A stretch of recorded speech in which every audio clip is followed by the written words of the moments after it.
তো তুমি তোমার সব থেকে পছন্দের যে আয়াত বা যে ছোরা তুমি সেটা তেলাওয়াত করে আমাদেরকে শোনাবে, প্লাস দর্শকদের শোনাবে ইনশাআল্লাহ। জি, আমি আপনাদেরকে একটি কোরআন তেলাওয়াত শোনাবো 18 নম্বর পারা 1 নম্বর পৃষ্ঠা থেকে সূরাতুল আম্বিয়া। أعوذ بالله من الشيطان الرجيم. بسم الله الرحمن الرحيم.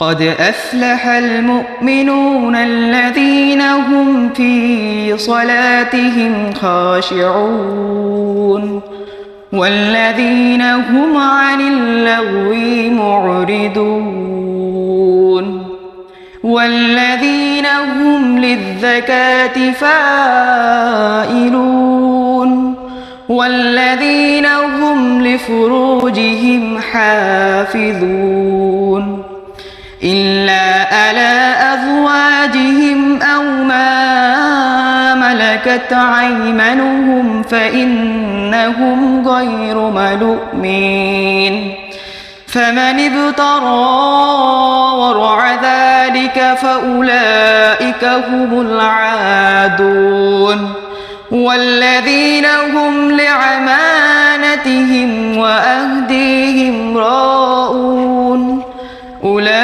أولئك هم الوارثون الذين هم يرثون الفردوس هم فيها خالدون صدق الله العظيم. আলহামদুলিল্লাহ, মাশাআল্লাহ। তো আজকের যে এপিসোড আমরা আর খুব বেশি বাড়াবো না ইনশাআল্লাহ। আমাদের অনুষ্ঠানটি খুবই শীঘ্রই শেষ করতে চলেছি। তো যারা এই অনুষ্ঠানের পর্বটি দেখছেন তাদেরকে অনেক অনেক ধন্যবাদ। তো আশা করি আপনাদের যাদের জীবনের ঘটনাগুলো বলতে ইচ্ছা হয়, ছোট হোক বড় হোক,